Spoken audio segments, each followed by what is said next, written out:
বর্ণাঢ্য আয়োজনে বাংলাদেশ সোসাইটি নির্বাচনে বিজয়ী সেলিম আলী প্যানেলের নির্বাচিত কর্মকর্তাদের লাল গালিচা সংবর্ধনা দিয়েছে প্রবাসের অন্যতম বৃহৎ আঞ্চলিক এবং সামাজিক সংগঠন Jalalabad association of America. New ইয়র্কের উডসাইডে গুলশান টেরেসে সোমবার রাতে আয়োজিত বর্ণাঢ্য অনুষ্ঠানে প্রধান অতিথি ছিলেন নিউইয়র্কস্থ বাংলাদেশ কনসুলেটের কনসাল জেনারেল মোহাম্মদ নাজমুল হুদা। অনুষ্ঠানে বিশেষ অতিথি হিসেবে বক্তব্য রাখেন সাবেক এমপি এম শাহিন, আজমল হোসেন কুনু, শাহ নিওয়াজ, সংবর্ধিত নবনির্বাচিত সভাপতি আতাউর রহমান সেলিম ও সাধারণ সম্পাদক মোহাম্মদ আলী এবং বাংলাদেশ দুর্যোগ ব্যবস্থাপনা ও ত্রাণ মন্ত্রণালয়ের যুগ্ম সচিব মোহাম্মদ বদরুল হক সহ বাংলাদেশ সোসাইটি, জালালাবাদ অ্যাসোসিয়েশন ও বিয়ানীবাজার সমিতির সাবেক ও বর্তমান কর্মকর্তাবৃন্দ।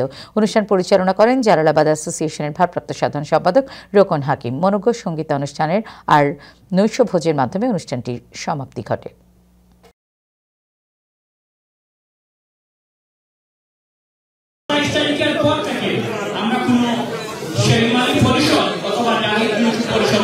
আমাদের একটি পরিষদ, সেটি হচ্ছে বাংলাদেশ সোসাইটি। সর্বশেষে আমি আপনাদের প্রতি বিনীত অনুরোধ রাখবো, আমরা যে ইশতেহার দিয়েছি সেই ইশতেহারের জন্য যে ওয়াদা করেছি, প্রথম একটি ওয়াদা নিয়ে আমরা মাঠে নেমেছি। ইনশাআল্লাহ অতি দ্রুতই আমরা এইটার কাজে আমরা কমিটি নিয়ে আমরা অলরেডি কাজ শুরু করে দিয়েছি। একটি বাংলাদেশ কমপ্লেক্স অথবা বাংলাদেশ কমিউনিটি সেন্টার আমরা চাকরির জন্য একটা ইনোভেশন সেন্টার করবো, আর একটি ডে পেরিয়ড আপনারা বলছেন, এইগুলো আমরা প্রথম 3 মাসে আপনাদেরকে জানাতে পারবো। সবাইকে আবারও ধন্যবাদ। আমি কনসুলেট যারা আজকে সংগঠিত হচ্ছেন বাংলাদেশ সোসাইটি, আমাদের লক্ষ্য এবং উদ্দেশ্য কিন্তু প্রায় একই। সেটা কি? Public service.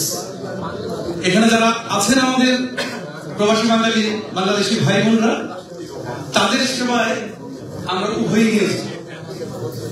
আমরা যাদেরকে আজকে সম্বর্ধনা দিলাম, সম্বর্ধিত করেছি, সম্মাননা দিয়েছি, আমরা আশা করব আগামী দিনে তারা বাংলাদেশ কমিউনিটির সকল মানুষকে নিয়ে এটা সুন্দর সুশৃঙ্খল ভাবে এই সংগঠনের নেতৃত্ব দিবেন, সেই আশা এবং প্রত্যাশা ব্যক্ত করে ঐক্যবদ্ধভাবে থাকবো এবং আমাদের যে 19 জন ক্যান্ডিডেট আমরা জয়লাভ করেছি, মানে আমি করে নিয়ে আমি ছিলাম, আমাদের যে বলছে যে এই 19 জন ক্যান্ডিডেটের ভিতরে যে বন্ডিংটা আছে, আমরা সারা জীবনের বন্ডিংটা ধরে রাখবো।